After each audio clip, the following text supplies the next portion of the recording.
coming back home. Empty-handed? Carney returns from Washington without a deal. This is Now You Know. I'm Rob Snow. Navigating the issues that matter to you. It's Now You Know with Rob Snow on News Radio. What was that all about? For the second time in 6 months, Prime Minister Mark Carney traveled to Washington to meet with U.S. President Donald Trump. And for the second time in 6 months, the Prime Minister is back in Canada without any kind of a trade deal. But in addition to the lack of a big breakthrough on a trade agreement, questions are being raised about just how well Mark Carney seems to get along with Donald Trump. During yesterday's Oval Office appearance by the two leaders, it looked like they were getting along very well, with the Prime Minister once again calling the U.S. President transformative and praising Trump's leadership. You are a transformative president. And since then, the transformation in the economy, unprecedented commitments of NATO partners to defense spending, peace from India, Pakistan through to Azerbaijan, Armenia, disabling Iran as a force of terror, and now, and I'm running out of time, but this is in many respects the most important. The merger of Canada and the United States. That wasn't where I was going. On this solemn day of commemoration of the horrific attacks of October 7th, for the first time in decades, hundreds of years, thousands of years, this prospect of peace that you've made possible. Canada stands foursquare behind those efforts, and we'll do whatever we can to support them. Nice. It's hard not to notice how contrasting remarks like that are compared to what Carney was saying about Trump and the United States during the election campaign. For example, this was Mark Carney during a campaign stop in his riding of Nepean back in April. This is the most consequential vote of our lifetimes, because President Trump has ignited a trade war that is ruptured. No, we don't like Trump here. Ruptured the global economy and changed forever our relationship with the United States. That old relationship is over, unfortunately. It never 51. It is a tragedy. The flattery yesterday in the Oval Office went both ways, with Carney saying nice things about Trump and Trump saying nice things about Mark Carney, too. Is there anything the Prime Minister has done that's making it more difficult to reach a deal? Say it? Is there anything that the Prime Minister has done that's making it more difficult or easier to reach a deal? No, I think he's a great Prime Minister. I mean, he could represent me anytime. I will tell you, I'm not saying that because he's here. No, he is a very strong, very good leader. He's a nice man, but he can be nasty. He can be very nasty. Maybe as nasty as anybody. How? I think Canada, let me put it this way, I can tell you this because I deal with lots of leaders all over the world.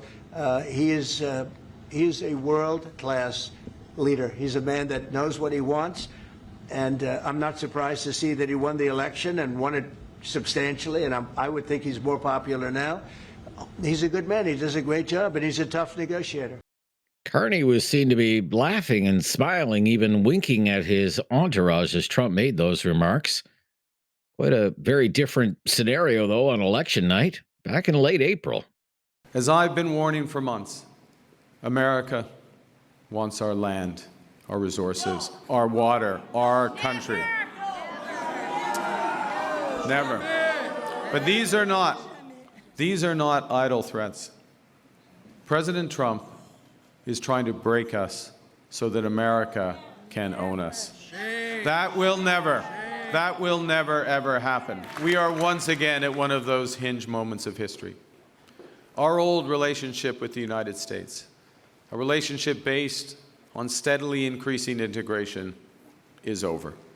The Prime Minister is back in Ottawa now. He's expected to be in question period in the House of Commons today and a few hours from now. He didn't take any questions from the media yesterday, leaving that job up to his main person on the trade file, Dominic LeBlanc, who was asked, why no deal? But I think I said in the House of Commons yesterday that we don't have an expectation of a detailed deal today.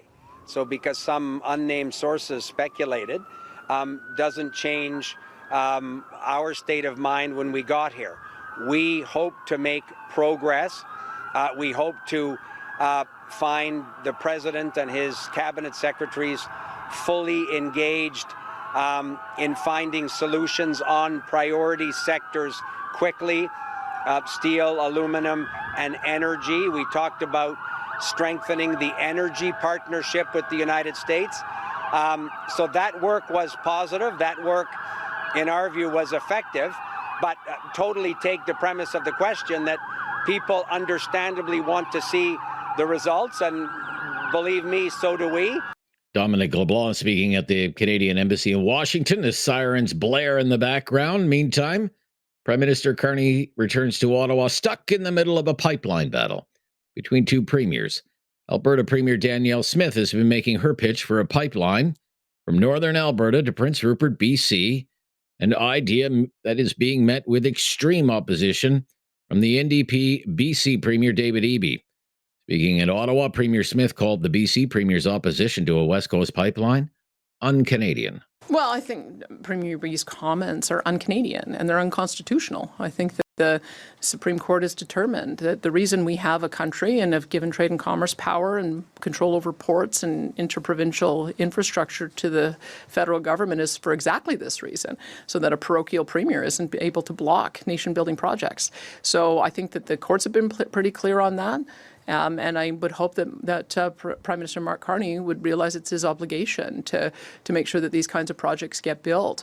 When you look at the value of bitumen, we believe that this project, if we could build it at 1 million barrels a day, even at today's prices, that would generate $20 billion a year for the Canadian economy, of which the governments take about 40%, and it's about half that goes to the federal government and half that goes to the provincial government.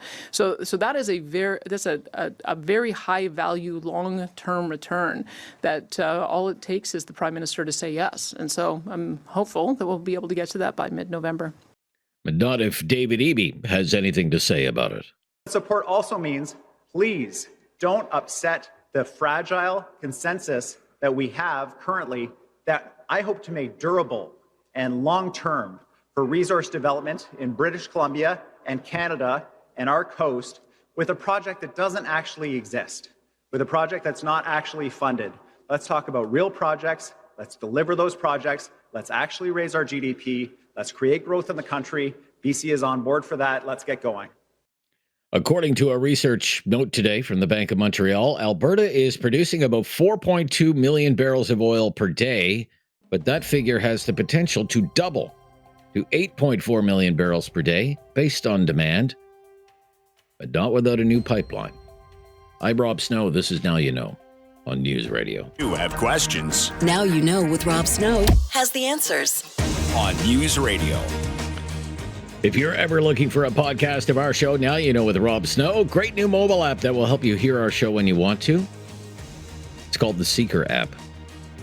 That's Seeker, spelled S-E-E-K-R, and it has all kinds of exclusive audio that you won't hear anywhere else. News, music, and sports. You can download Seeker for iOS or Android. That's Seeker, spelled S-E-E-K-R. And Now You Know with Rob Snow is also on Spotify and Apple Podcasts, or wherever you get your podcasts. Well, late night for a lot of Jays fans last night, and it was really a tale of two games. Goodness gracious. Everything started well for the Toronto Blue Jays last night in New York, looking to sweep the Yankees and move on to the American League Championship Series. In fact, in the top of the first inning, the Jays' hero so far this series, Vladimir Guerrero Jr., stepped to the plate with one runner on and a swing and a high drive to deep left center. He's hit it out!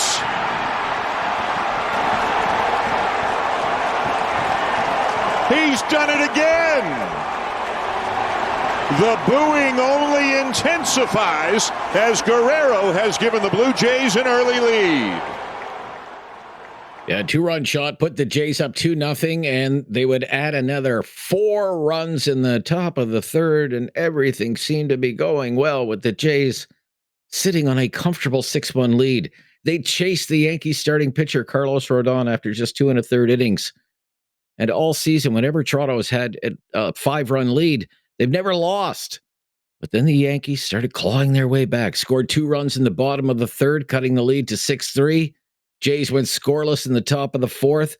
Starter Shane Bieber was pulled in favor of the hard-throwing right-hander Louis Varland, who faced the best hitter in Major League Baseball, Aaron Judge. 0-2. High in the air, deep down the left field line, and it's off the foul pole. A 3-run homer, and the game is tied. Yep, tied the game at 6, and the Jays would never lead again. The Yankees scored 2 more runs in the 5th, 1 more run in the 6th, make the final score 9-6. Some of these issues are all too familiar to Jays fans, an unreliable bullpen, for example, but others were totally out of character, like poor defensive play, with the Jays committing 2 costly errors. This was Jays general manager, John Schneider.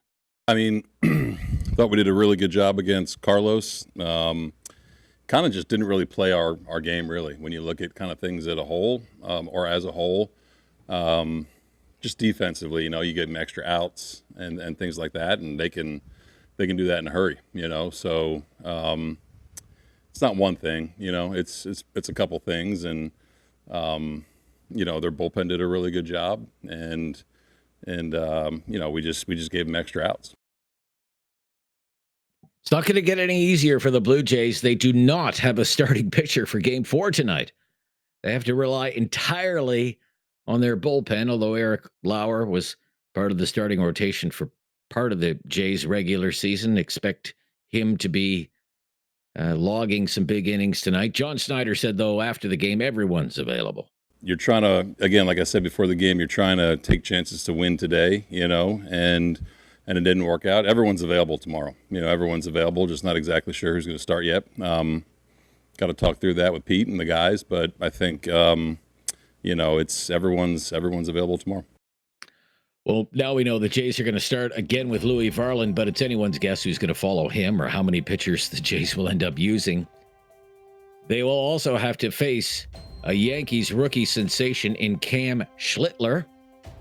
Incredible against the Boston Red Sox in the deciding game of their wild card series against the Yankees. He pitched 8 scoreless innings, had 12 strikeouts, no walks.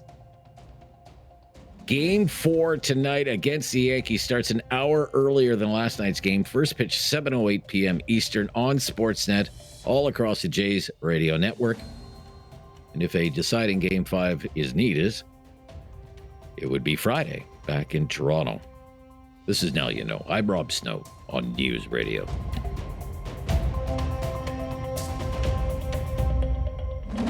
No question goes unasked or unanswered. Now You Know with Rob Snow returns on News Radio. He's one of 3 candidates greenlit to run for the NDP leadership. Back with us today to talk about that race and other big Canadian political stories. Avi Lewis, good to hear from you. Rob, what's bigger than the Blue Jays today? Come on. Well, I would say the Prime Minister goes to Washington to meet with the U.S. President and comes back without any significant deal. What do you think of that? I mean, we kind of knew it before he went. It's been the same thing all along. He's dropped every tariff. He's dropped the counter tariffs. He's thrown a climate policy overboard.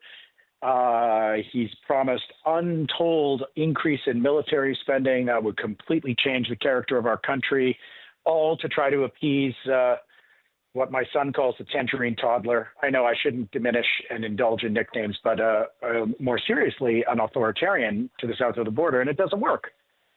We need to be focusing on making the Canadian economy more independent and doubling down on the things that make Canada, Canada, like the way we take care of each other in our healthcare system and addressing the everyday emergency people face, which is actually just trying to get by in an impossible economy. Instead, it's a little disturbing to see our prime minister chuckling away in the Oval Office. They're flattering each other. It's like a Sammy Maudlin show on SCTV. They're like, You're a great prime minister. You're a transformational president. Marco Rubio and J.D. Vance are having a laughing fit in the corner. And come on, Canadians are suffering. This is real. I want to ask you about something that's been leaked to the news media about what was talked about behind closed doors, and that's a potential revival of Keystone XL, pipeline politics very hot these days. What do you think about that? Oh, my God. Massive facepalm. Rob, I mean, this pipeline died. Well, it died the first time around because it's a climate bomb, for one thing, and also because there's no business case. You know, Daniel Smith is making Alberta the prime proponent of an east-west pipeline because there's no business case for it. We just paid $34 billion to give the oil industry a gift of the Trans Mountain Express. They've tripled their exports, and there's no need for any more.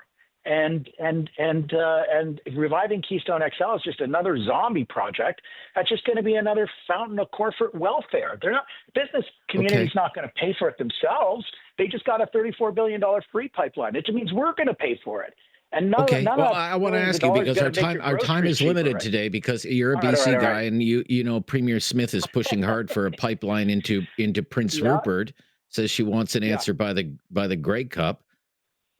Oil, whether you like it or not, is our most valuable commodity export, and 93% of it goes to the United States. Why is it a project like that one a poster child for trade diversification, Avi Lewis?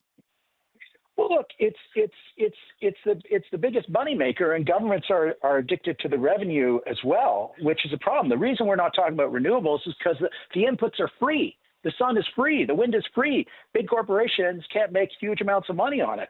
I want to tell you something, Rob, that will put this whole thing in perspective about pipelines, about Prince Rupert, about Trump and Carney.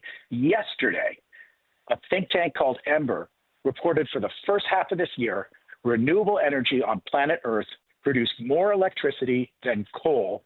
Solar and wind grew so fast in the first 6 months of this year that they covered all the growth in new demand for electricity on planet Earth.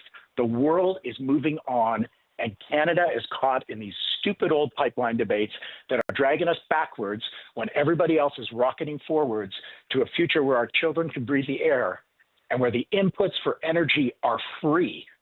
And it's the cheapest source of installed power in the world today, and we are missing the boat. I can't believe it. It makes me crazy. Okay. Well, that's our time. We'll have to have you back. I have so many more questions for you. Thank you again. We'll speak soon. All right. Bye-bye. Go Jays. Bye. I'm right there with you on that. Okay. NDP leadership candidate for the federal NDP from British Columbia, well-known environmental activist Avi Lewis. We'll be right back with more discussion of the Prime Minister's trip to Washington yesterday and much more on our Newsday political panel coming up right after the news on News Radio. Critical thinking is not dead. Now you know with Rob Snow. Returns on News Radio. Well, it's time for our Wednesday Newsday political panel. Cam Holmstrom, the pride of Kenora, is the principal at Niipaawi Strategies, and he's back with us today. How are you? Good to hear from you. Very, very good, Rob. Glad to be here. Okay. Julia Parsons, I don't know where Julia is from, but she's the pride of Hill and Knowlton, and she's with us today, too. How are you, Julia?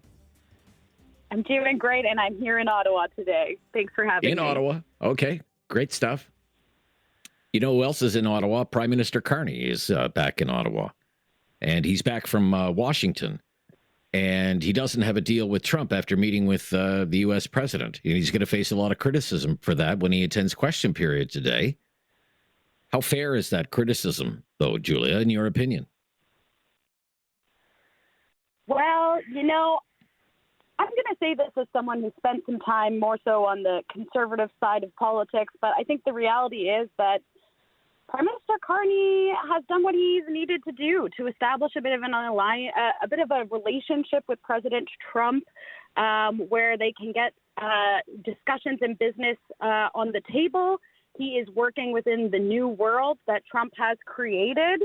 However, you know, rightfully so with this approach, the conservatives are going to point out that instead of standing up to Trump and mirroring his Carney's elbows up rhetoric from the campaign, this does look like they're, you know, becoming a bit more friendly than one would have expected from what we saw in the campaign. And I think ultimately, he's handling it as well as any other elected official could. But 6 months into his tenure, I think the PM really needs to show results quickly, and that's going to become his new challenge. And I think that's what you're going to see today play out in the House of Commons.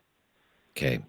I want to talk about the bromance in a moment between these two. But first, I want to talk about results. Where are the results? Everything we read, Prime Minister Carney, results oriented, business-like, all of this stuff. Where are the results here? There's no results here. What do you think about the Prime Minister's latest trip to Washington? Cam Holmstrom. I think it went a lot better than we probably could have expected. Let's be honest. Trump is all over the map right now, and he's not exactly the most tender-hearted person at the best of times. He didn't get Zelensky going in there, which is a good thing, but tells you where the bar is at. But when it comes to results, so here's the thing about this that really frustrates me with this conversation.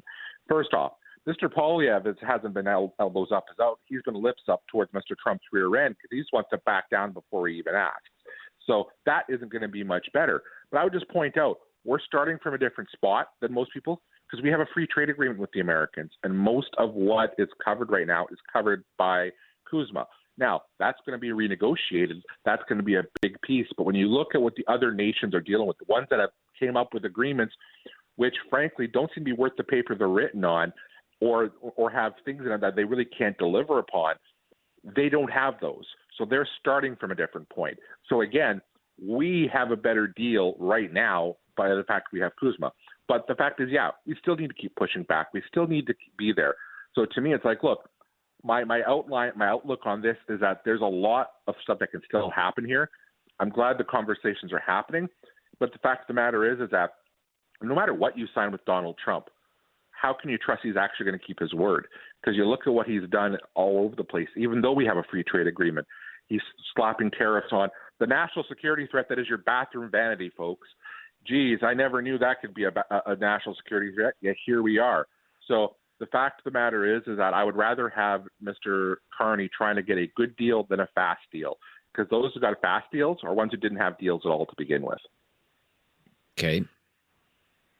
Julia, I mean, these two seem to be getting along just great. I mean, they're blowing sunshine up each other's wazoos for the better part of 35 minutes there in the Oval Office. What do you think about what we're seeing? And what do you think the elbows up crowd must think of this, that they see this prime minister being so chummy with Trump? What do you think about it?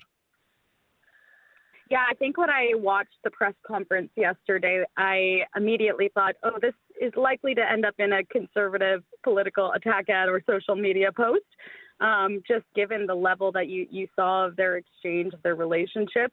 But like I said at the beginning, it's something that the Prime Minister seems to know, that he had to establish that sort of environment where they can get things done. And that's just the reality of the current situation, the new world that we live in this relationship. So I don't think it'll become the central issue or the central point, but certainly it doesn't match the rhetoric that we saw in the campaign, and I think you'll continue to see the Conservatives go after the Prime Minister for that.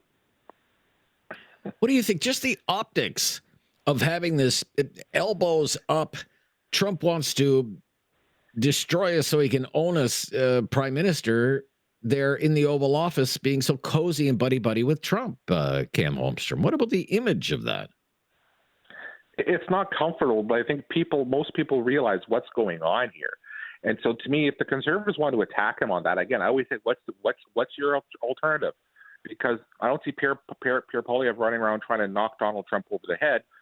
In fact, I see him more bending the knee and trying to give more faster. So it's like, the fact is this comfortable to watch? No. Like, I watched those images and I cringed. But to me, I almost think of it as a close your eyes and think of England kind of situation, right? Where it's like, look, you got to do this at this moment. It's not good. It shouldn't be this way, but this is where we're at, and you're trying to get through to the next point.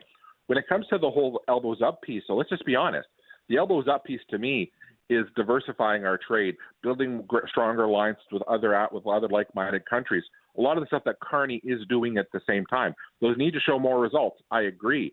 But the fact is that it's walking and chewing gum at the same time while also riding a unicycle. Like, you really have to be able to multitask here. And that means doing some things that are not very comfortable. That could be a meme. I could see that being a political meme. Mark Carney walking chewing gum and riding a unicycle at the same time. With Trump on his shoulders, maybe. Trump on his shoulders. Okay, when we come back, speaking of trade diversification, maybe that includes a pipeline. Maybe it includes two. Let's talk about that. Pipeline politics when we come back. Newsday political panel on News Radio. Now you know with Rob Snow continues on News Radio. With Cam Holmstrom from Niipaawi Strategies, Julia Parsons from Hill and Knowlton talking politics today. Pipeline politics now. Danielle Smith has been spotted in Ottawa and Parliament Hill in Montreal speaking to the Chamber of Commerce while a massive teacher strike, by the way, is underway in Alberta, the largest labor disruption in the history of that province. But she wants a pipeline from northern Alberta to Prince Rupert, British Columbia. What do you think about her pitch, Cam Holmstrom?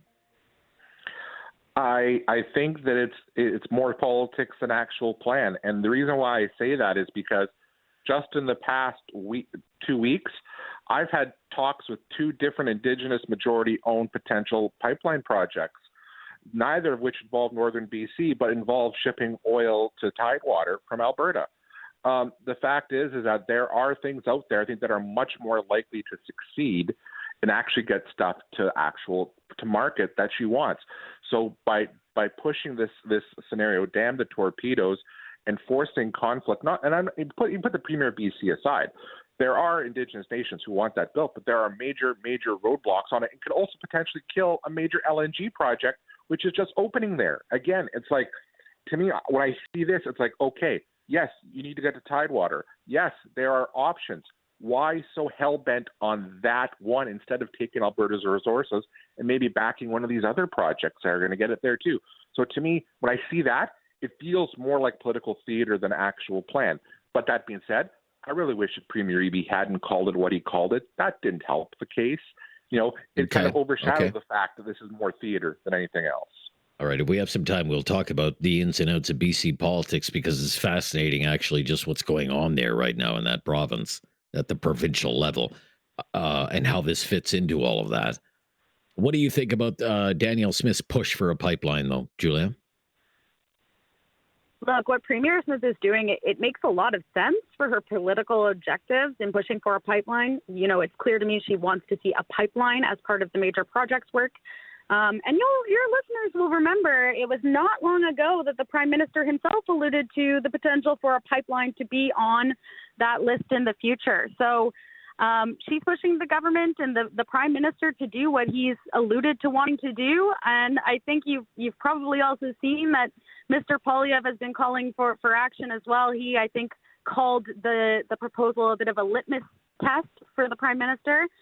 But what I think we're all really going to need to be watching in Ottawa is how is the Prime Minister going to manage these issues, particularly in his own caucus, where he's got a bit of a precarious situation in the Liberal caucus. There are probably, I would assume, some progressives who are unsatisfied by some of their policy direction, their lack of attention to some of the issues that those members may have cared about. We've seen the formation of an environmental caucus in the Liberal Party, for example, who are also pushing the government as well. So I think what I'm really watching to see is how does the PM manage this issue, and what is he going to do internally with his caucus, and will any of those folks speak out?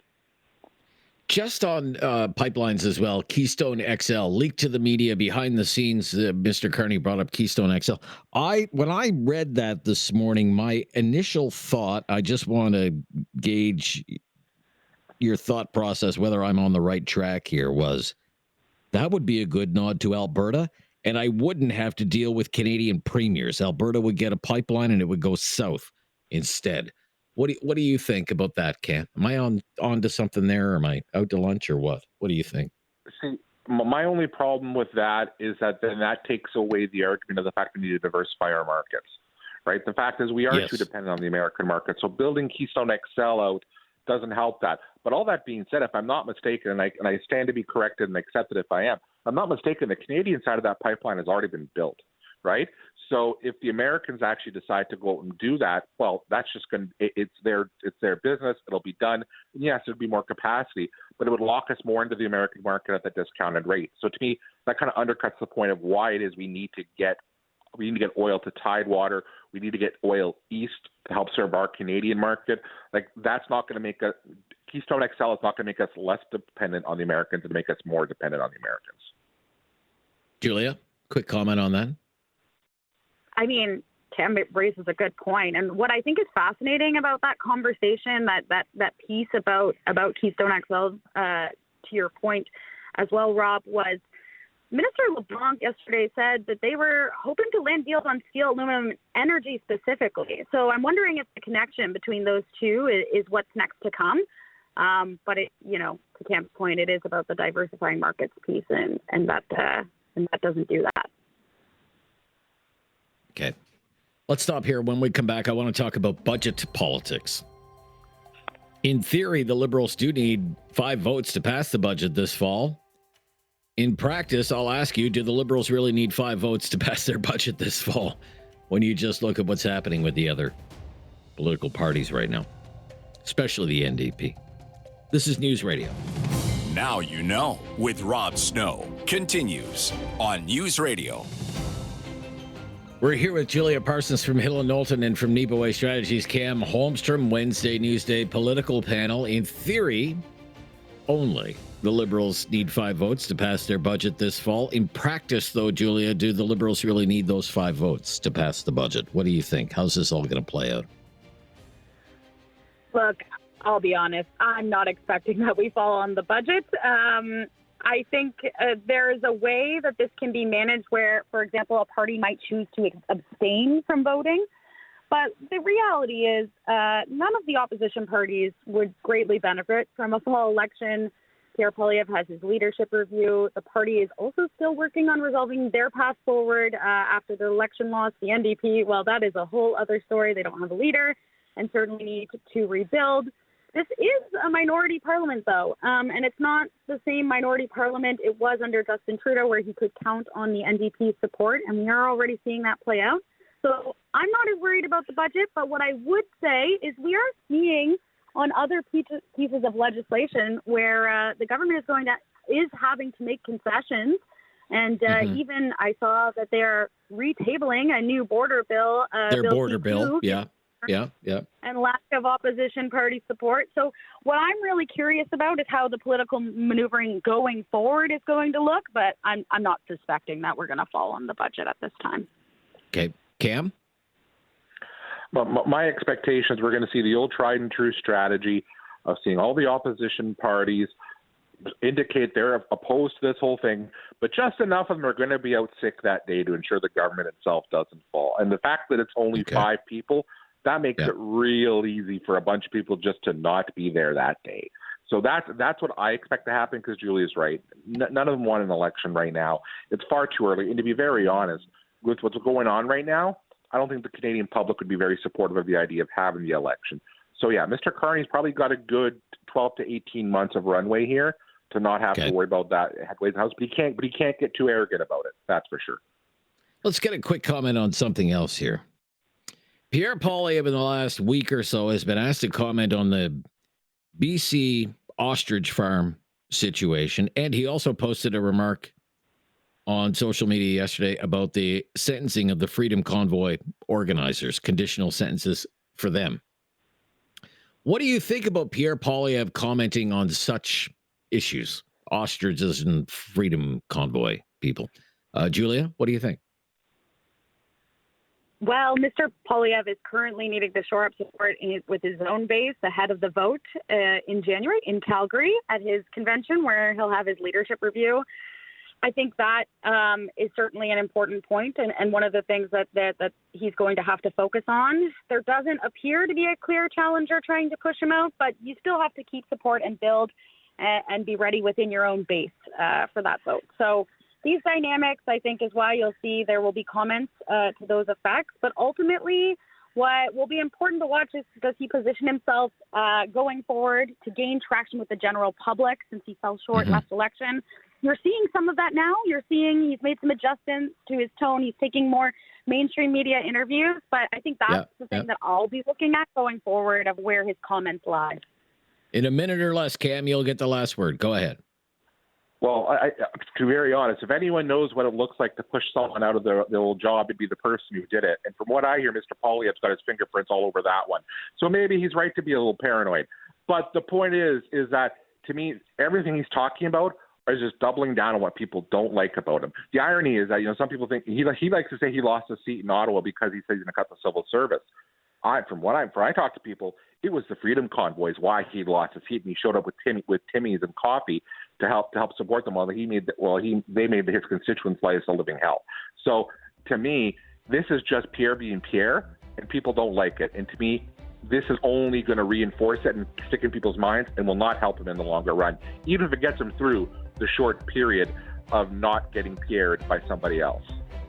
Not getting pierred. I didn't know that had become a verb. Okay, thank you, Cam Holmstrom. I'm trying out this technique. He used Very it good. well. I'll try I like it. Bye-bye. Cam Holmstrom from Niipaawi. Julia Parsons, thank you for today. Great to hear from you, and have you back on from Hill and Knowlton. Speak soon. Talkback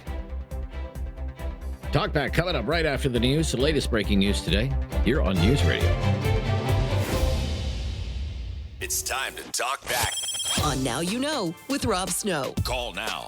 And have your say. 1-833-668-2577. Welcome to Talkback.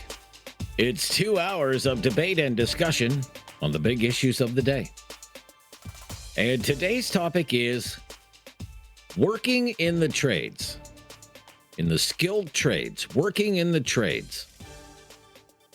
And here are some questions that get the conversation going. Just conversation starters. 1-833-668-2577. Lines available right now. What's it like to work in the trades? Tell us what that's like these days. That's a question. Would you encourage someone, say a young person, to pursue a career in the trades? Yes or no? Why not? What should people know before they consider a career as a tradesperson? And do you think our education systems across the country, high school, colleges, are they doing enough to encourage people, prepare people to pursue careers in the trades? Let's start there, and then we'll see where the conversation takes us. If you're an electrician or a welder or a crane operator or a carpenter, a plumber, HVAC technician, heavy equipment operator, you work with concrete, but if you're in the skilled trades, we want to hear from you today.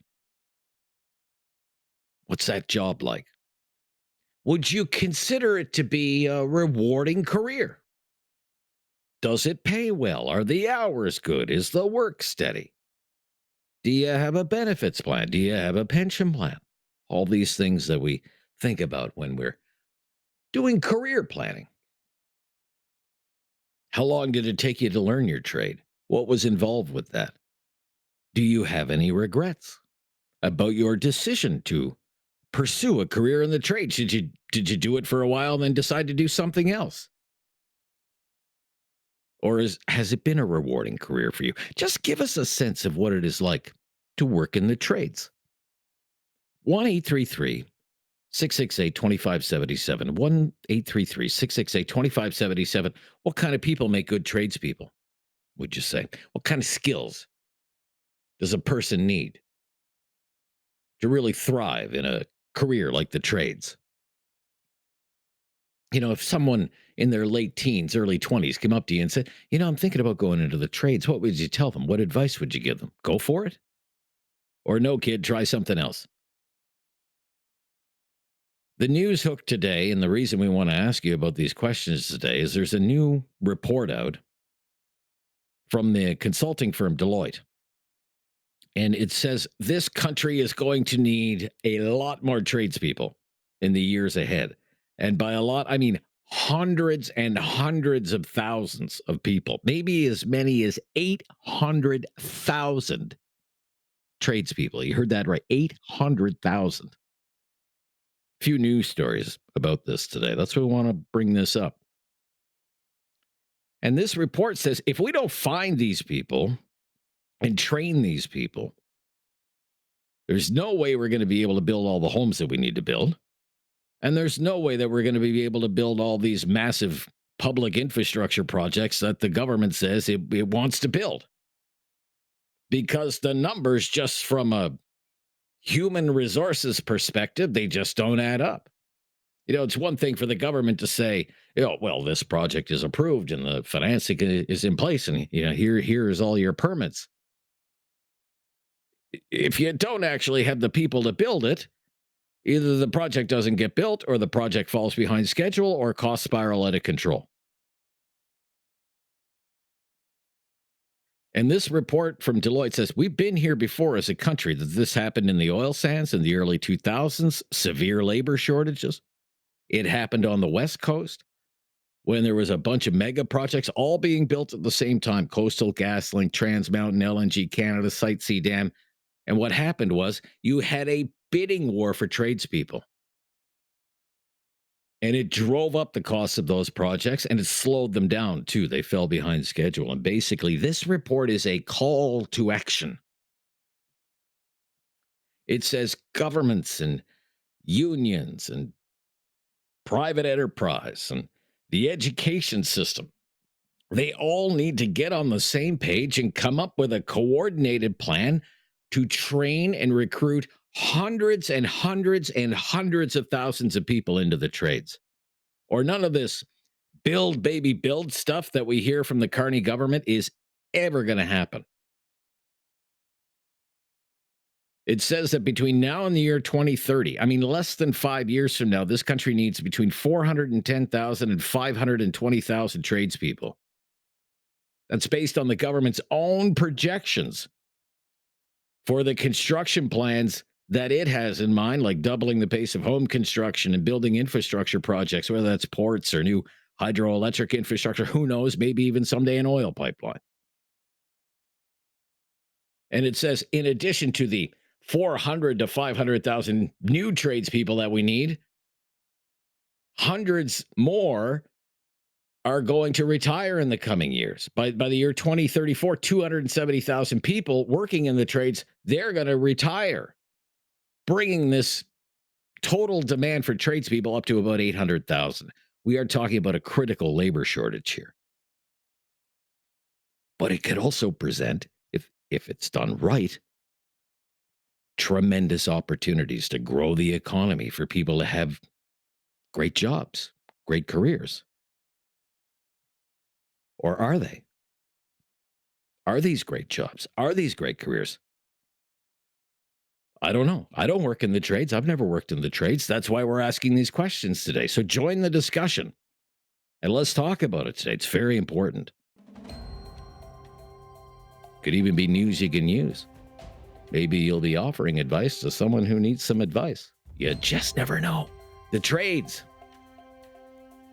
What is it like to work in the trades? Would you encourage someone to seek out a career in the trades? What should they think about before going into the trades? How's the education system doing in getting people ready for a career in the trades? Share your experiences. We so value your opinion on Talkback. If you've never called before, just mention that. We'll make your call a priority at 1-833-668-2577. I'm Rob Snow. This is Now You Know. This is Talkback on News Radio. Have something on your mind you want everyone to know? Call now.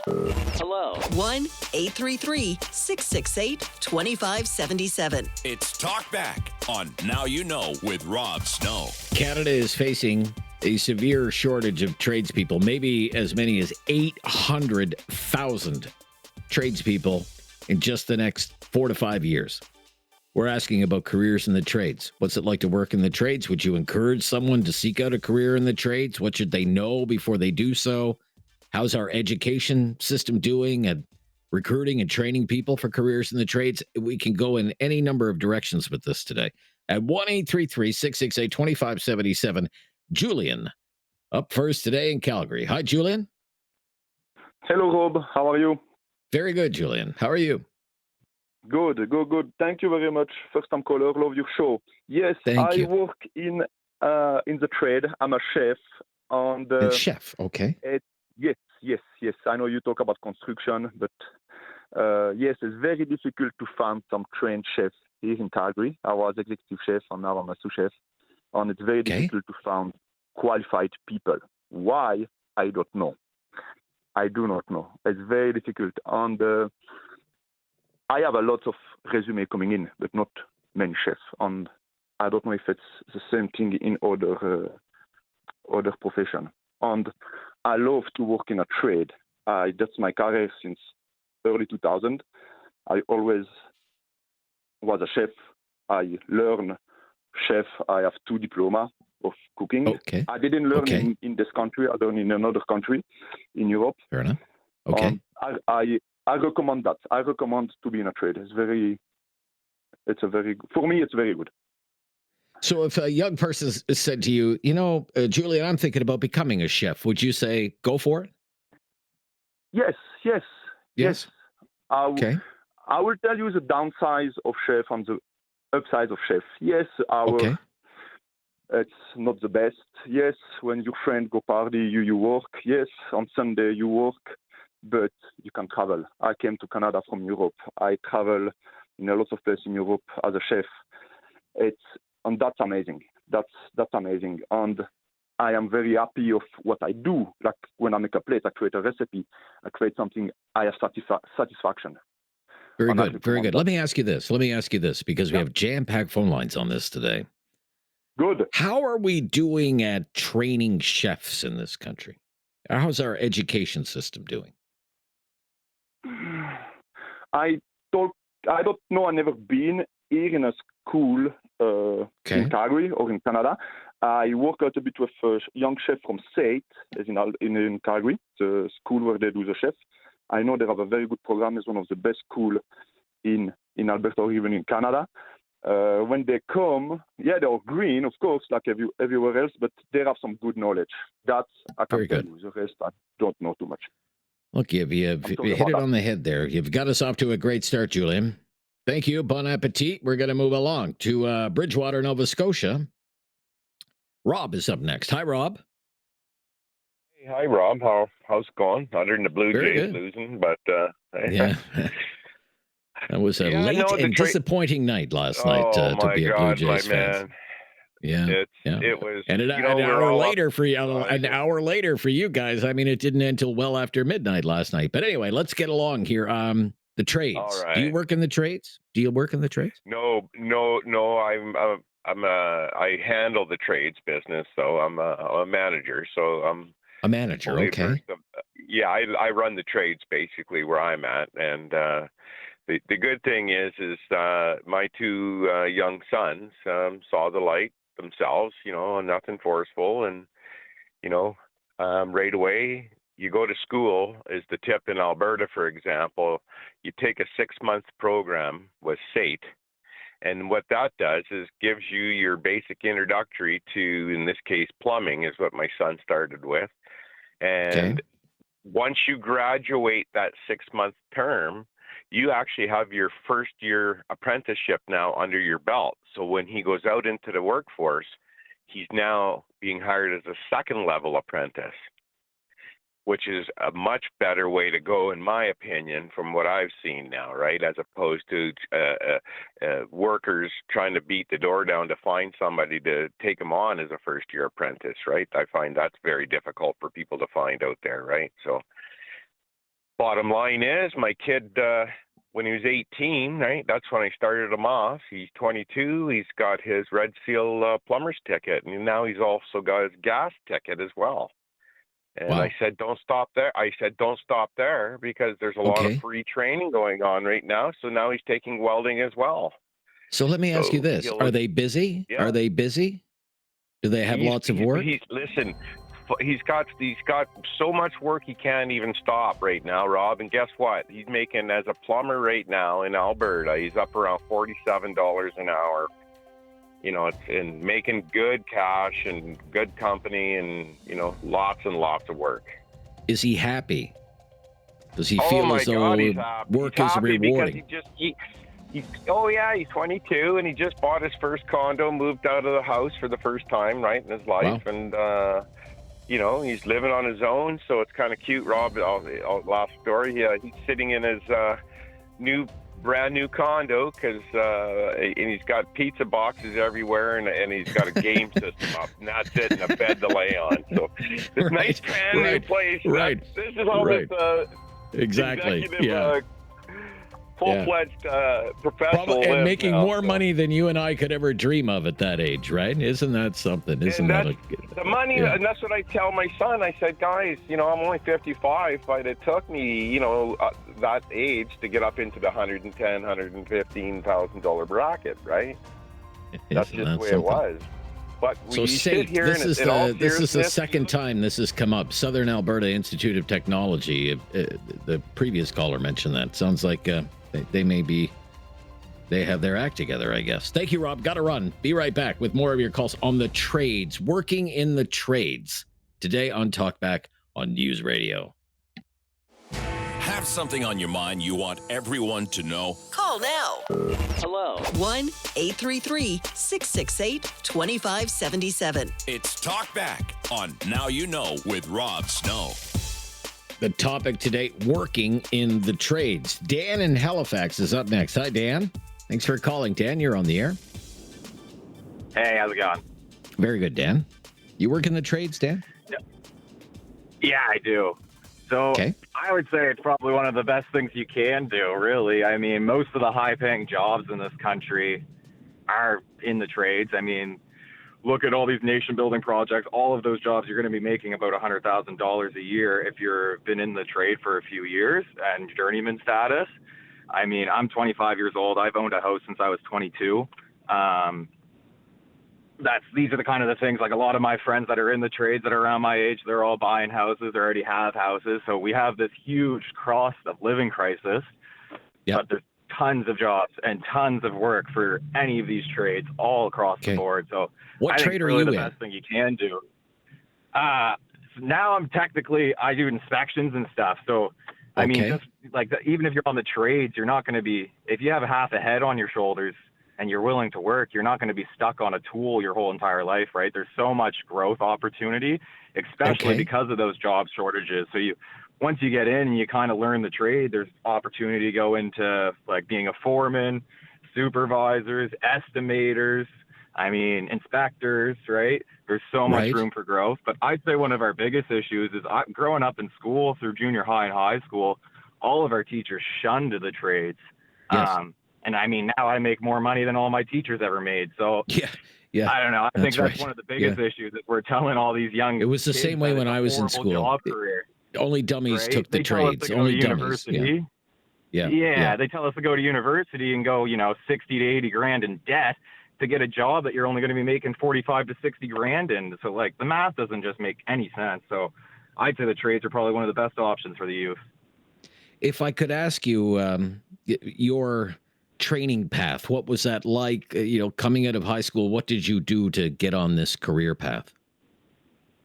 So I actually went to university for a year and a half, and then on my summers I was working in the trade. So it wasn't, I was a blaster sprayer. So there's no, at least in Nova Scotia, there's no schooling for that. They're kind of working on a program now. So I was just doing it in summers. And then I realized university wasn't for me, so I dropped out and just started working full time. And I thought about doing electrical and stuff because that's a pretty high-paying job as well. But then this job opportunity came up, so I took it and jumped on it. And I've been going ever since. So, not even everything you need to go to school. Some of it you can just start right when you're 18. Wow. Okay. Very interesting. Thank you so much, Dan. Sure. They'll train you as well. They'll train you. Okay. Yeah, very good. Thank you. Interesting points all around. I love that line. Our teachers encouraged us to go to university. I went into the trades instead, and now I make more than the teacher. That's such a great line. Okay, we'll be right back after the news. Life in the trades, working in the trades. We want to know more about this with a new report out today saying Canada could be short 800,000 tradespeople in the next 5 to 10 years. Tremendous demand for these jobs.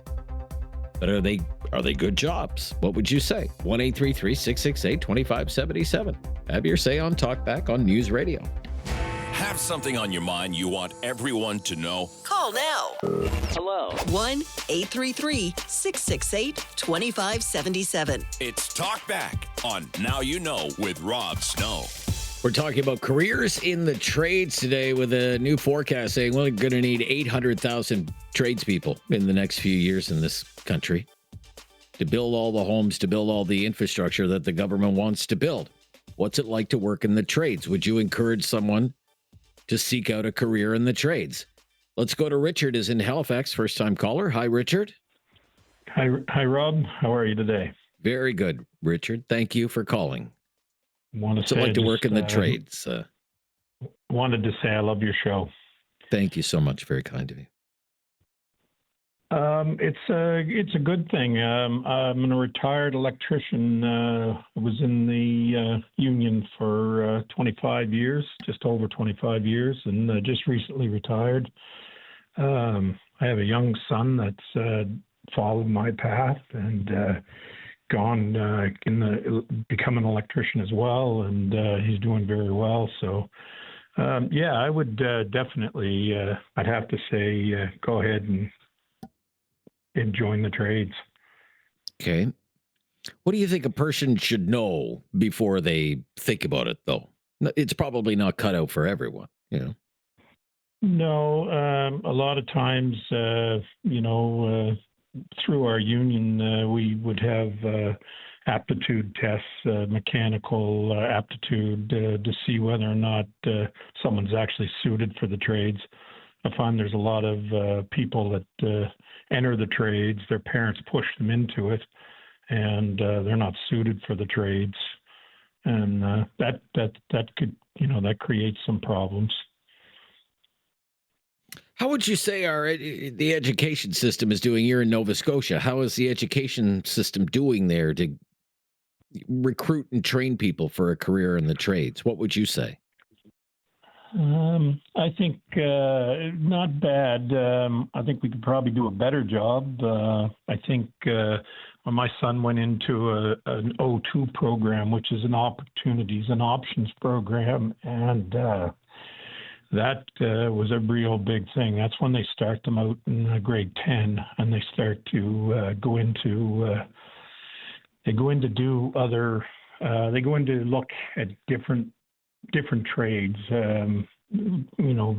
Whether they become a chef, plumber, an electrician, bricklayer, right. All those sorts of things. Okay. So, and it gives them an option to try out those trades in through high school and to see whether or not they're fitted for those trades. I was doing, I call it AIing. We used to just call it searching. I did AI on various rates of pay for skilled trades, and the AI machine told me a senior electrician would make $51 an hour. Sound about right to you? Yeah, that's pretty close if you're unionized for sure. Yeah. Okay. One of the complaints that I have heard, even just in recent weeks, is that the pay hasn't gone up very much. That some people in the trades are making about the same as they were years ago or even 10, 20 years ago. Is that true?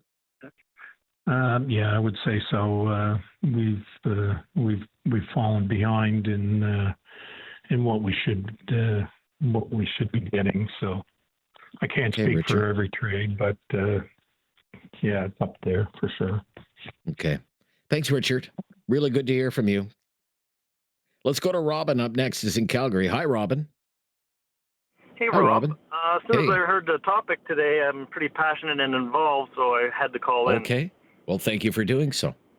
What's your opinion? So I'm a journeyman steel fabricator trained in Moncton, New Brunswick, and moved out to Alberta 30 years ago for work and started at the bottom.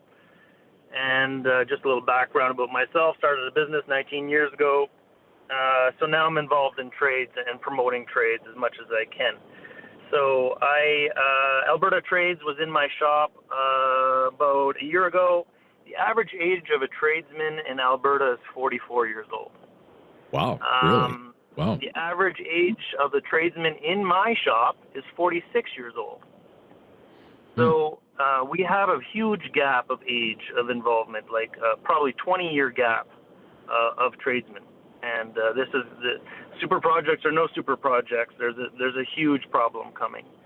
I volunteer my time speaking in high school, so I'll go into a welding class and speak to the grade 12 kids in there. And these kids, I ask them, and they're like, okay, why do you want to be involved in trades? Do you see yourself making a career in trades? And they all put up their hands, and I ask them why. I'm a hands learner, I'm not academic, I like to be on my feet and moving around, attention-based, all good reasons. And then they're in grade 12, and I'm asking them, okay, has anybody ever, what are you going to do after high school? Has anybody signed up for their pre-employment program with secondary education? 2 of them out of 40 put up their hands. The rest of them haven't even heard of it. Wow. Okay. And then I talk to these kids that all want to be welders because they're in a welding class, and then I say, well, what other trades do you guys know about? You know, heavy-duty mechanic, HVAC, electrician, plumber. Like, what do you guys know about anything of this? And they don't know anything about trades. So what explains that knowledge gap? What's responsible for that? Where are we falling short there? This is a bridge problem coming from secondary education trades of the provincial level to the high school. These high school is academic. These kids, they don't feel like they fit in because high school is academic. As soon as they get into trade, they feel like they have a purpose and an angle, and they feel good about themselves, and they feel like where they belong. But at the same time, you got to catch them coming out of high school before they get car loans and apartments and dead-end jobs. That's where they have to go. So there's a communication problem in between education systems. Okay. One of the previous callers said there's a stigma. There's a stigma for people going into the trades. You kind of are hinting at this. It was the same when I was in high school. You don't want to go into the trades. You have to go to university. You got to get a degree. You know, that's the true path to success. How are we doing at overcoming that, do you think? That this is a high valued career. Yeah, they're doing a poor job. I mean, trade represents probably 10% of the curriculum at high school. High schools are academic based. Okay, so, thank you. They don't get the support. Thank you, Robin. Love the passion for it. Love the information. Be right back. Working in the trades, our topic today on News Radio.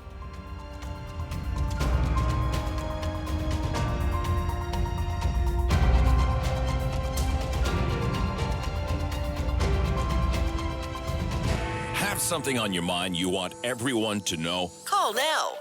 Hello. 1-833-668-2577. It's Talkback on Now You Know with Rob Snow. If you want to go look at this report yourself, it's from, again, the consulting firm is Deloitte, and it's called Builders Baby Builders, the 500,000 worker question. If you just Google Deloitte Builders Baby Builders, it'll pop right up there for you. Builders Baby Builders, the 500,000 worker question from Deloitte. That's what we're talking about today, and the looming shortage of tradespeople. This report says 800,000 tradespeople say the next 5 to 10 years. We're asking what it's like to work in the trades. Let's go to next. Colin is in Calgary. Thanks for calling. Colin, you're on the air. Colin. Yes, Rob. Yeah, very good.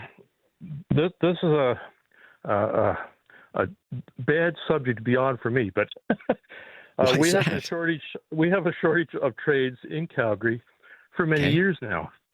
Yes. Everybody promotes going to universities. Right. So I sat a young guy down not too long ago. He was finished schooling. He said, "I'm going to go to university, but I don't know what I'm going to do." I said, "Well, why don't you go and become a trade?" "Well, why?" So I told him, I said, you go to university, you're going to come out of university with anywhere between 150 to 250,000, maybe more, in debt.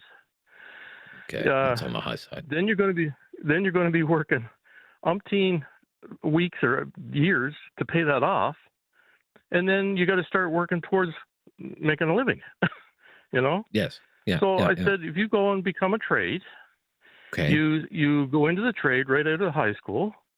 You do your first year, which is normally maybe 10 months, depending on the trade, and then you go to school for 2 months. The 2 months you're in school, you get paid for it. You get your books free. Now the government's paying for that. Okay. Okay. So, okay. So then you're back in. So back all the in student working, debt, all working the student debt, that doesn't exist. That doesn't exist, right? No, it and doesn't exist. the time frame is much more condensed. You can get into the workforce a lot faster. That's right. Making real a lot money. faster. Yeah. And some of these trades, I mean, you got to take extra courses after you're done, just to be able to do these trades because there's new stuff coming out all the time. So but you're getting paid for it. You're not paying money out that you're not getting back for a long time. So what shortage specifically are you talking about? What kind of people do you need? Well, I was a general contractor. I retired. Okay. I've been in the You're trade retired. for 52 years. Okay. Yeah. Yeah. In those 52 years, we had lots back in 1980. Then it started to dwindle. Everybody had to go to university.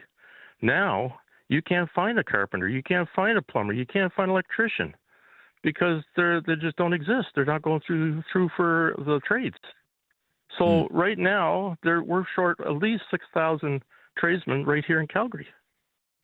Wow, really? Wow. That's not just every place else, Right. And I mean, I'm retired. I don't want to work in it anymore. So there's a lot of us that are in that category, and there was a couple of back where they said that there's a gap there, and there definitely is a gap. There's nobody to fill in. Yeah, they said by the year 2034, 270,000 tradespeople are going to retire. 270,000. Yeah. Holy cow. I have trades right now that say that they can't find anybody to train to take over their companies. Therefore, they're just going to be gone. I have one company that's the first original one in Calgary. Okay, he can't find anybody to take over his company. It's going to be gone, and it's a well-established company. He says he gets kids in there. They'll work for a couple of months, and then they're tired. They got to go just do something else. But you got to stick it. You can't start at the top and expect to get top wages right off the bat. Sure. You got to work into it. Yeah. Well, that's just life. That's the way it is with any career. Yeah. Okay, Colin, I got to run. Got to run. Thank you, though. Yep, you've outlined the problem pretty much. We'll be right back with more of your calls. Nelson and John, Brennan, Richard, Derek. Busy one today on this topic. Just hang on the line. We'll get to you. This is News Radio. Have something on your mind you want everyone to know? Call now. Hello. 1-833-668-2577. It's Talkback on Now You Know with Rob Snow. Working in the trades, the topic for the day. Nelson in Halifax up next. Hi, Nelson. You're on Talkback. Hi there. Well, thank you, Rob. It's a pleasure to be on your show. I truly enjoy it. Well, thank you so much. Now, what I can tell you about the trades here in Nova Scotia, I don't know about the rest of the country, but here in Nova Scotia, it was a ticket to the middle class. We used to have it so that you go right from taking the bus to school to taking the bus to the trade school. It was free. And I've seen thousands of people come from poverty to become middle-class citizens and higher. And then, in the government's wisdom, they decided that they would start charging to go to trade school. And then the prices got absorbed at like $6,000 to $10,000. And Nova Scotia, unfortunately, is a low-income province. The Maritimes pretty well. And a lot of these people just couldn't afford to go to trade school. And then all the people that were doing so well and paying all these high taxes, well, it just kind of ended. And that's what happened to most of the young people around here that wanted to go. It just became unaffordable. They took the low-paying job, and then they got married, they had a child, and it just excluded them from really reaching the the middle class, and that's very unfortunate. I've harped on this for years here, that they should have kept the trade schools free. But unfortunately, they didn't. They went another route, and now we're suffering from it. Interesting. Now, in Nova Scotia, they have this agency, NSAA, not NASA, but NSAA, Nova Scotia Apprenticeship Agency. Is called, offers $5,000 per apprentice to employers who hire and train new apprentices. What do you think of an idea like that? Well, now that just started not too long ago, actually. And the problem of it is that many of these people now are employed and just making it, and they can't afford to leave their employment to enter these programs because their cash flow is gone. So a lot of them aren't. I know a lot of people who would like to, but they simply say that they can't afford to give up the job they have now to start the apprenticeship program. It's not widely known. It's almost like a secret here. They're not really publicizing it the way it really should be. Okay. Very interesting, Nelson. Thank you so much for the kind words and your advocacy. John is up next in Calgary. John, thank you for waiting there, John. Oh, hello, Rob. Thank you for taking my call. My second pleasure. time. Well, I appreciate that. Two-timer. Okay. On the trade, I listen to you every day. Thank you. Yes, I actually run a crane truck. So I don't have any actual normal schooling. Like, I was low-income family growing up. Right. So we lived on the food bank. And my dad was always doing the odd trade jobs. So I ended up getting my class 1 through the oil field. So it was free with the company I worked for, but you had to stay with them for a year. So now I'm in the concrete industry, and I have a family now and a mortgage. And although it seems like when you look at the paycheck, it looks like it's okay until you look at the taxes of your overtime. So I have to work 14 to 16 hours a day, 6 days a week. Wow. And not like I get to stop for lunch or anything, but that's what's required because you need that extra at the end of every check. That's why you work so much overtime. Like I put in almost 66 hours a week in a 5-day. Oh my gosh. Holy cow. So I don't get to tuck my little guy in very often. I don't get to be at home for dinner very often. So it's the price you pay to be in the trades. Okay. And with hope your body doesn't give out by the time you're done. Now, you said you drive if I could, sir, just because we're a little tight on time, you drive a crane truck, you said, right? Yeah, and then I operate it. Like I take foundation forms and put them for basements. Gotcha. Okay. So sounds like you're busy.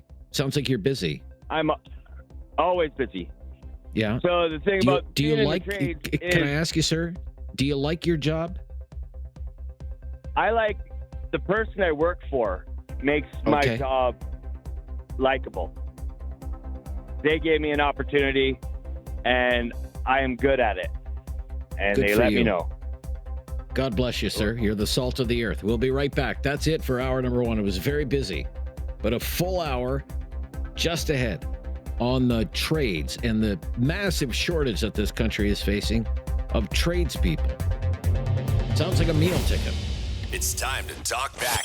On Now You Know with Rob Snow. Call now And have your say. 1-833-668-2577. Welcome to hour number 2 of Talkback, where we have been talking about life in the trades. Why? Because there's a new report today that says Canada is going to be facing an even more severe shortage of tradespeople in the coming years, maybe as many as 800,000 tradespeople in the next few years. So we've been asking about careers in the trades, what it's like to work in the trades. Would you encourage someone to seek out a career in the trades? How our education systems are doing at getting people ready for careers in the trades? We leave it up to you.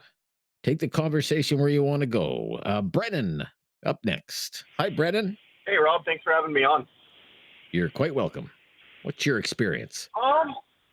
I've been an electrician for 11 years now and a structural iron worker for 15. I definitely recommend getting into the trades. One of the things I just want to kind of refute from another caller, at least for the electrician trade, is the pre-employment programs offered by lots of polytechnics. If you're really eager to get into it, you know it's what you want to do. If it's electrical, I wouldn't advise taking that program. Like others have said, it can be anywhere from $1,000 to the full price of the tuition at state. However, if you find a good company, at least here in Alberta, typically they have a good benefits package where for your first year you would pay $900, and then upon completion you get a $750 refund.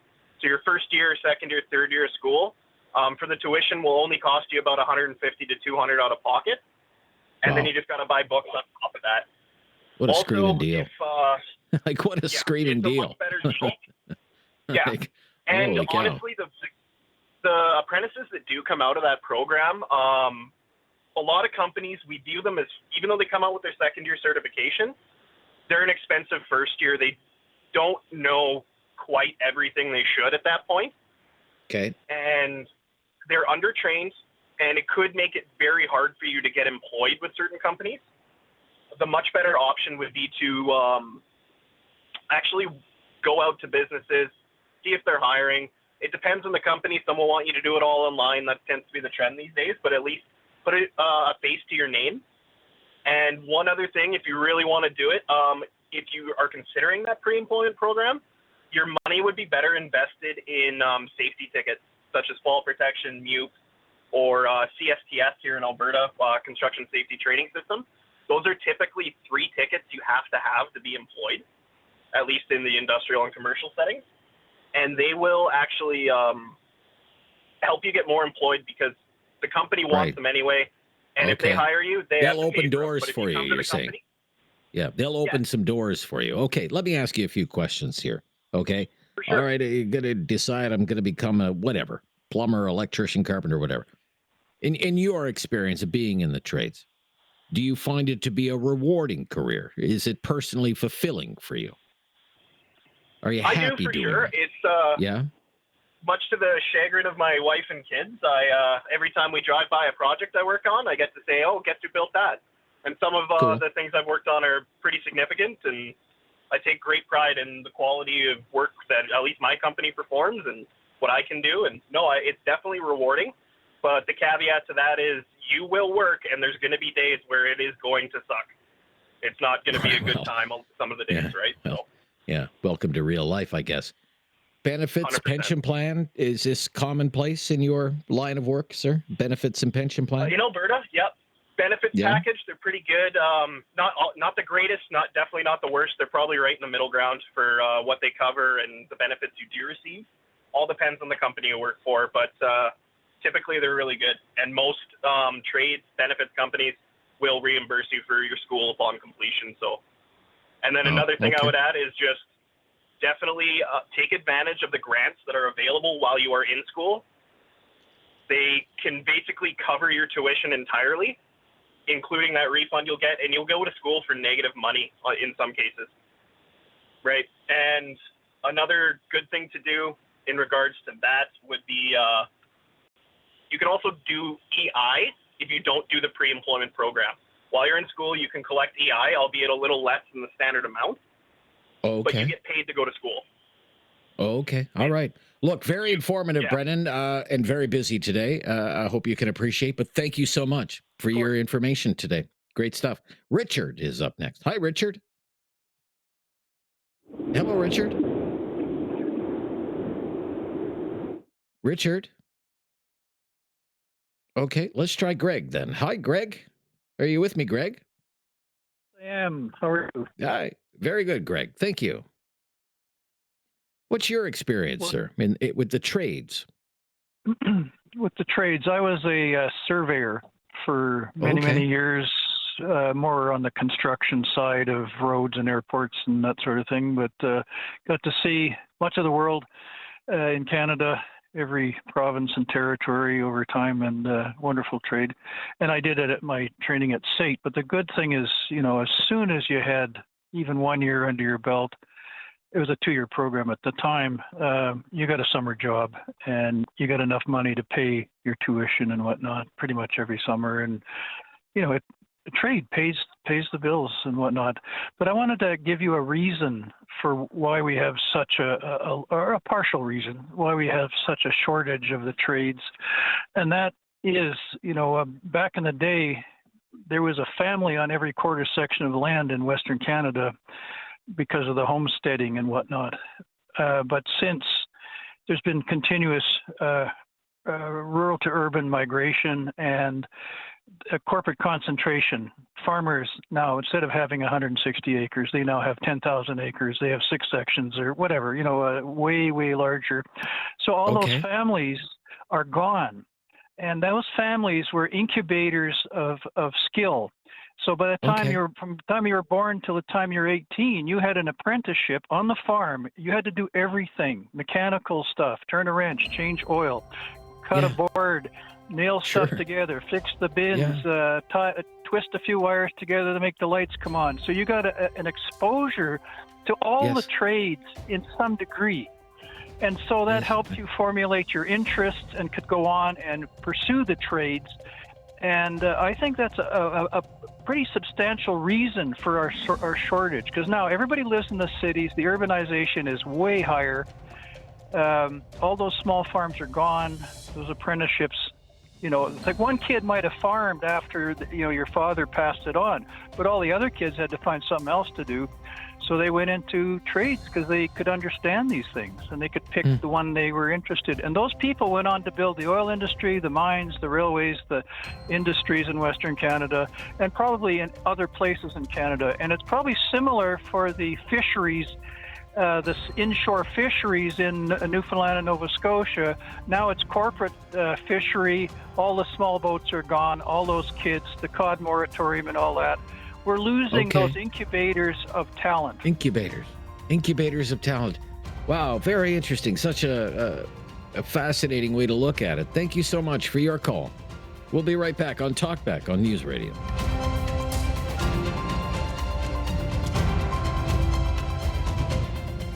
Have something on your mind you want everyone to know? Call now. Hello. 1-833-668-2577. It's Talkback on Now You Know with Rob Snow. Yeah, get right back to your calls in just a second. I just want to pass along a quick programming note for our listeners in Calgary, for our Toronto Blue Jays fans in Calgary. You have a hockey game tonight, of course. Flames and Oilers. First game of the regular season for both teams in the National Hockey League. That is going to be on Sportsnet 960, The Fan. The hockey game will be on Sportsnet 960, The Fan in Calgary. The Jays game will be on the station you're listening to right now. Okay, 660 News Radio in Calgary, and it starts at 5 o'clock your time. And go Jays, go. In addition to that, it's on 95.7 News Radio in Halifax for our friends in Halifax, and 570 News Radio in Kitchener if you're listening to us in Kitchener today. Game 4, Yankees and Blue Jays. Let's continue our conversation, though, about the trades, working in the trades, the shortage of tradespeople in this country. Richard is up next. Hi, Richard. Hi, Rob. How are you? Very good, Richard. Thank you. Thanks for having me on your radio. I normally don't weigh on too much stuff. I listen to your stuff all the time, but this is actually the first time I've actually wanted to phone in. Okay. Well, thank you for doing so. Yeah, you bet. So firsthand, basically, little background story is my mom was a doctor. My sister became a doctor. I didn't have great marks in school. I ended up not finishing grade 12. My mom pushed me to trade school and took my licks. It's a lot of work. If you want to join the trades, you're going to cry. There's ups and downs, but yeah, that was back in 1998 when I joined the trade.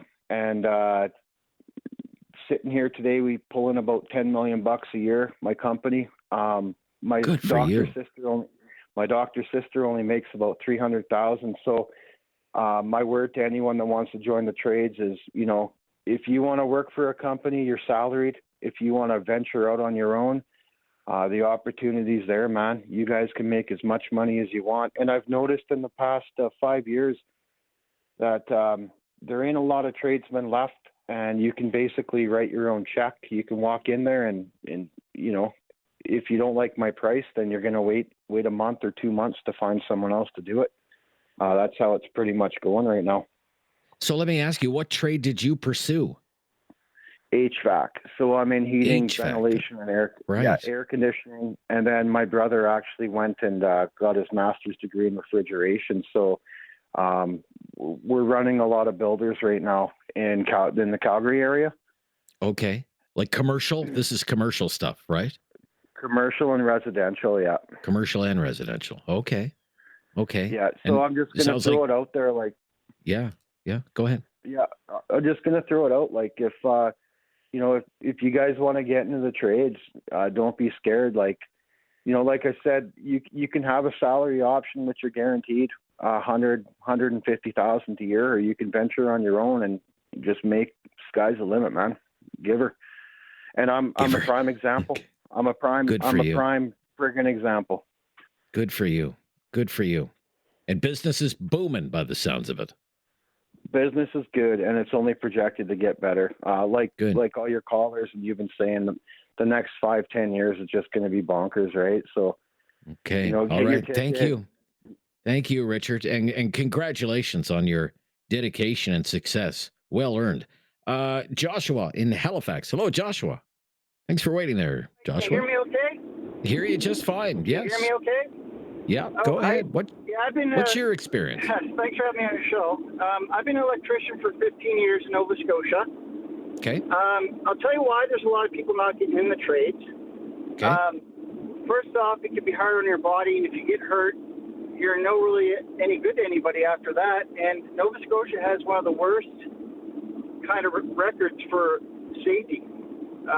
My trade, most electricians don't know there's 3 pieces of legislation that regulate our trade, and some of the safety rules around electrical safety is 20 to 30 years old that the province has, and they haven't updated. And I asked them to go on what's called the document that's linked to our Canadian Electrical Code and the Fire Code, which is the CSA Z462 for safety. And I find that the schools aren't really kind of talking about that either. Another thing is there's a lot of agencies, like even governments or even private companies. There's no loyalty, or the pay isn't really good. So, to give you an example, there's only 2 folks I know that stayed with private companies for the last 15 years I know of. It's almost like everyone's getting recycled and shuffled around, and you got to start with a new company, and you work for a couple of years. And then sometimes people... Yeah, go ahead, Joshua. You might make like a half decent wage per hour, but you don't have any benefits.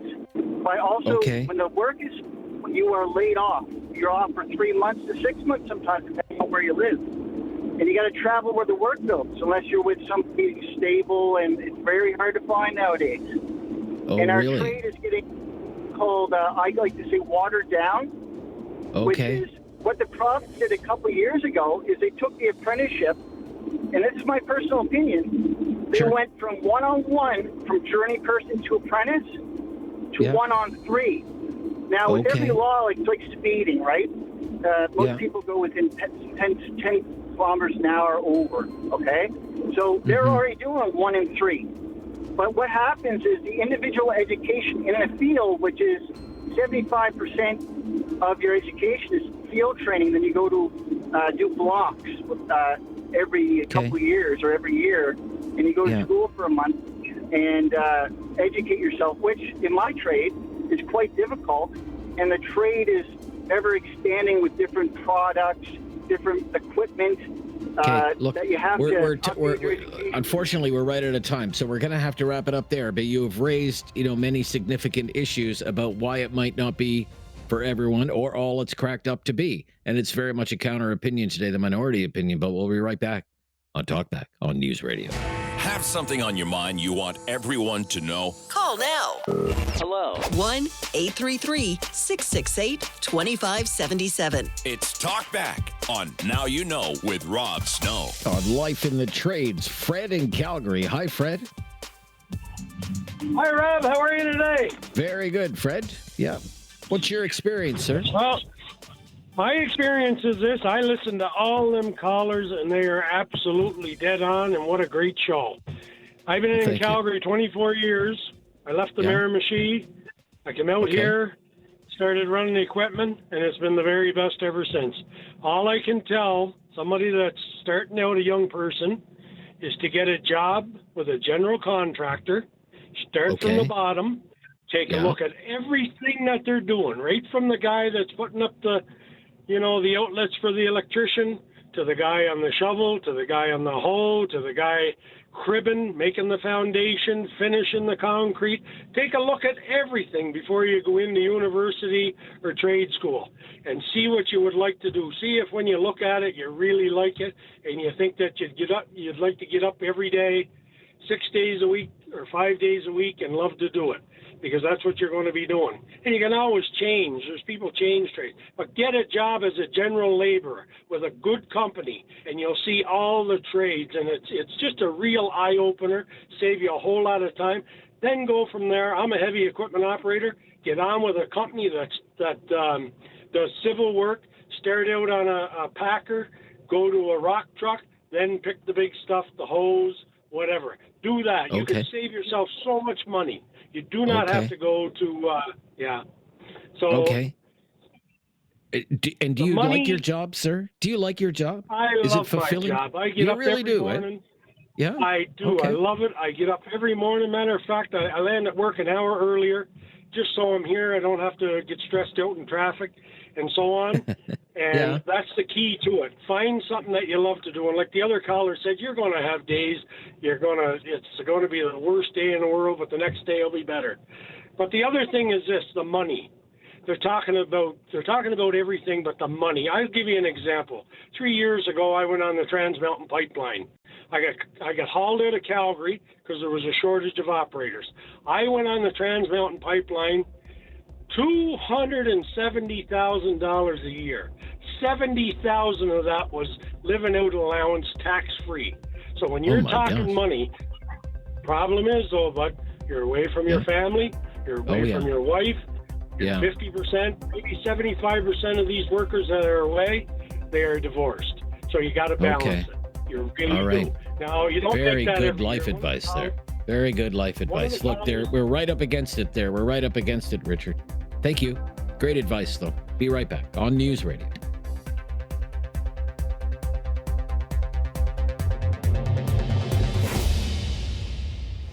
Have something on your mind you want everyone to know? Call now. Hello. 1-833-668-2577. It's Talkback on Now You Know with Rob Snow. When the show began, I referenced a new report. It's from the consulting firm Deloitte, and it says 800,000 tradespeople will be needed in the next 5 to 10 years in this country. A combination of the government's plan to try and double housing construction and then all the infrastructure projects that the government says it wants to build. So that accounts for about 400 to 500,000 tradespeople that will be needed. And then you have 270,000 tradespeople are going to retire over the next number of years, within the next 9 years or so. They're saying we have to do a better job of coordinating government, unions, businesses, the education system. They all kind of have to come together, start recruiting people and training people, because there are massive opportunities for careers in the trades, massive opportunities for job creation, economic growth. What we want to know is what it's like to work in the trades, and whether you would encourage someone to seek out a career in the trades, and how you think our education systems are doing right now at getting people ready for careers in the trades. Back to the phones. Adrian is up next. Hello, Adrian. Hey, thanks for having me. I appreciate it.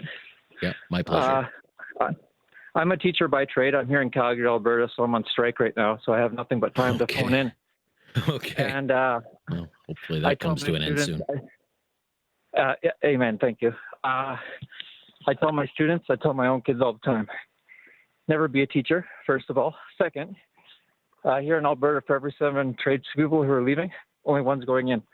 So we actually have a program in our high schools where the kids can start getting their tickets and they can start working while they're in grade 12. So they're streamlined right into there. First of all, they're making money. I don't want to cover all the things that have already been covered. So the one thing that excites me about the trades is the mobility. If you become a teacher, years and years to go back to university to become a nurse, right? But I have nephews, I have friends. As soon as they get a machining ticket, then they can go and get their electrical ticket. And who's paying for it? The company's paying for it. And then the last thing I want to talk about is the time off. People always talk about teachers and time off. I have a brother-in-law. He's 11 on, 12 off. 11 on, 13 off. He works less than half the days. I have a friend who is a shell plant in Fort Saskatchewan. He works 4 on, 4 off, 4 on, 5 off. He only works 1,600 hours a year. You do the math on that, that's 200 times 8 hours a day. And if he works beyond that, he's getting double time. And he's just got, I don't know anybody in the trades who gets less time off than a teacher. They all get more time off. And what are they doing? The guy in the shell plant, he's working a 12-hour shift. They're trying to get them to go from 1.5 hours of work up to 3 hours of work. All he does is walk around the plant 3 times. He watches movies, watches YouTube, plays video games. So I got all my students drinking the Kool-Aid. You want a nice, cushy job. You want something where you're not working very hard. Yep. Yeah. Be a power engineer. And I understand. Okay. There's positives and negatives to every single job. Right? Yeah. First of all, I don't know anybody who makes less money than me as a teacher. That's in a trade. But second of all, with all that time off, they are able to be flexible, get extra trades, get extra tickets. And I understand, like working night shift, being away from your family, those are significant factors. I'm not saying that it's all sunshine and roses. But I have a brother-in-law busy in southern Alberta. He looks at windmills. So he's just looking at a screen. And then if the screen goes red, he shuts down that windmill and he sends somebody out there. How did you get that job? Well, he just got a second ticket. So I really like the mobility in the trades. Very good point. Okay. All right, Adrian. Thank you. You've made. I'll let you get back to your brothers and sisters in solidarity to you. Be right back. Let's go to Travis though. Up next, Travis. Hello, Travis. Hey, Rob. How's it going? Very good, sir. Hello? Yeah. Oh, there we go. Hey, long time listener, first time caller. Thanks for having me. Appreciate that. My pleasure. Hey, no worries. Anybody getting into the trades, I highly recommend them. I mean, I've been in multiple trades for 20 years now, and I've even done engineering. So I recommend it as far as anybody goes getting, they don't know what they're doing. I mean, your education on it is practically free. You get paid to be in school for a couple months a year. If you're any good at the trade you pick, the sky's the limit. As another caller had said, you get a second or a third ticket. Like I myself have 5. The only time I'm sitting at home is if I don't want to be working. Okay. There is no downtime if you're any good. Right. But I'd also on the other side, the flip side, like double-edged sword as well, even getting into things like engineering, I think it should be mandatory that you have some trade background to understand how it works. I mean, it's like putting together IKEA furniture, but you want to be an engineer, so you want to be able to design stuff like that. Well, you should have to put a few hundred of them together to really know what you're doing so that you can, make the instructions, actually readable, I guess, would be kind of the best way to word that. Okay. You kind of lost me there, but what I'd really like to know is, has your career been fulfilling? Has it made you happy? In parts of it, yeah. Currently being in refrigeration, all I do is solve other people's problems, and it's kind of great because I constantly hear, we've had 3 or 4 different guys out to look at it, and then when you actually fix it, you get that warm fuzzy feeling, and it's like, all right, cool, I got something solved today. Yeah, you solve somebody's problem for them, right? Yeah. And it's provided a good living for you. Oh yeah, it's well into the 6 figures. Good for you. Yeah. So yeah, I recommend it for everybody personally. But definitely, as another caller had said, and I want to reiterate on that one real quick. The pre-employment bit.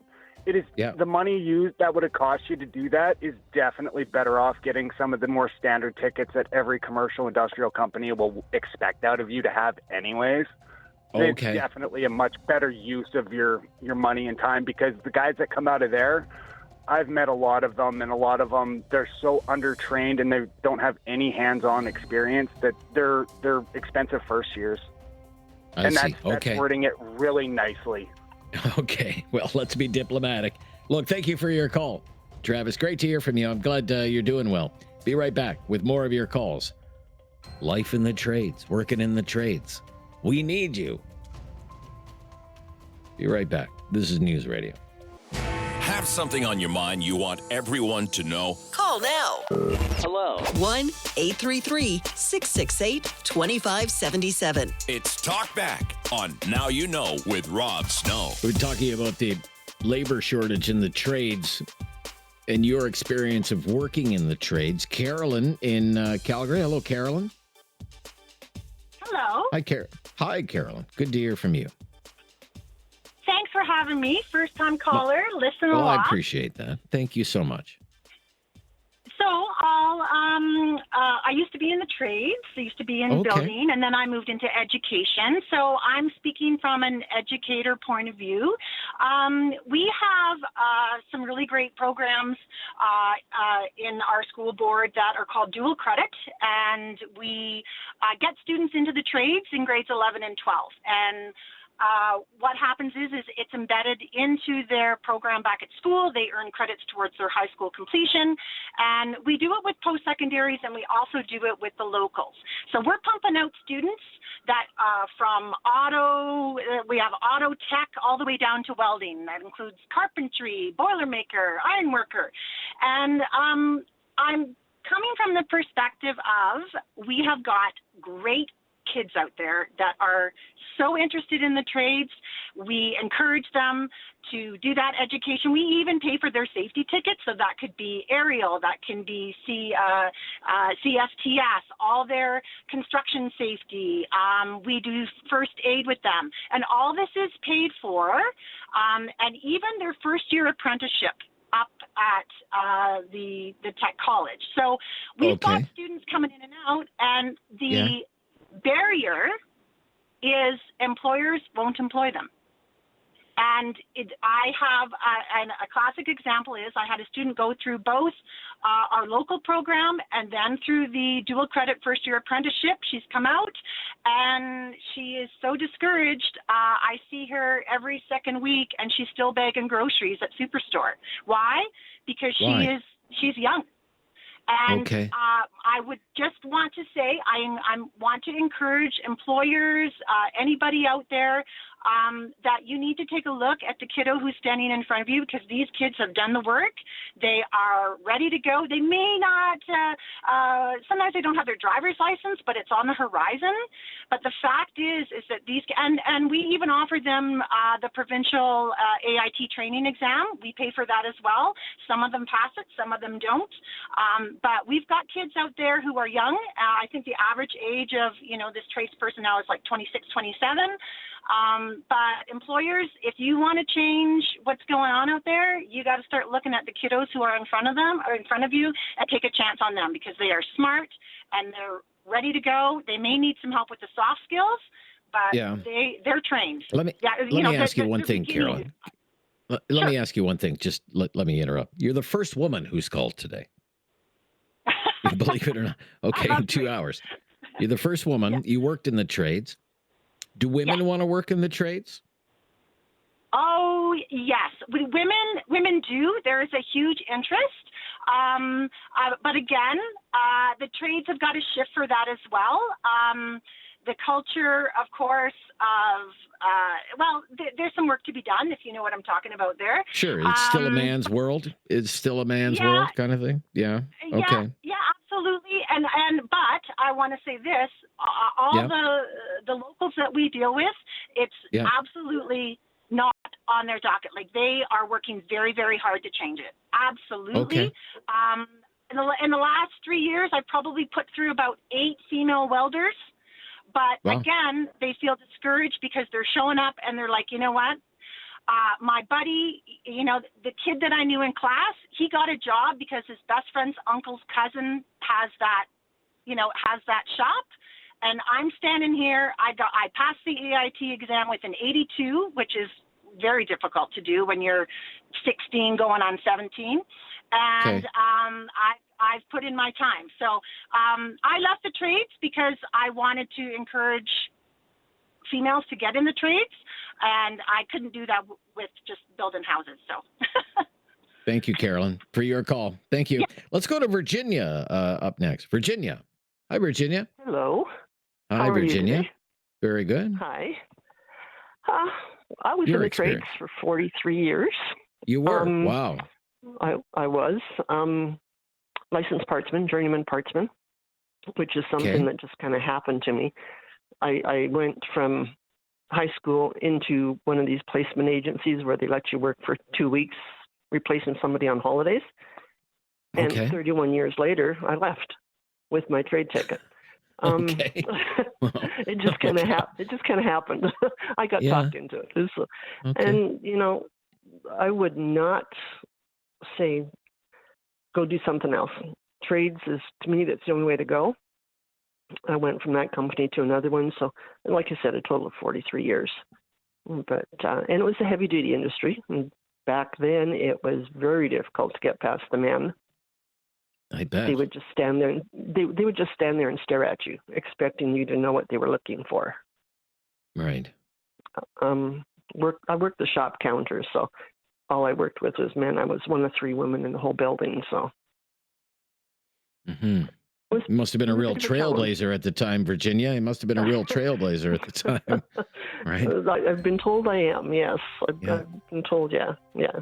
But anybody wanting to get into the trades, that's, as far as I'm concerned, that's the only way to go. And we went from 3 classes, like there's 3 years of the apprenticeship program, and we went from 3 classes for year 1, year 2, year 3. By the time I was done, they were down to 1 class a year. So right even back in late 70s, early 80s, they were already short apprentices back then, and they never changed it. Yeah. And you enjoyed it? I loved it. I loved it. You loved it. The only reason I left is because I retired. All right. I really thank you. I wish I had more time for our conversation, Virginia, but that's going to have to be it for today. Thank you, though, for your contribution. We'll be right back with a few more calls on the trades, working in the trades. This is News Radio.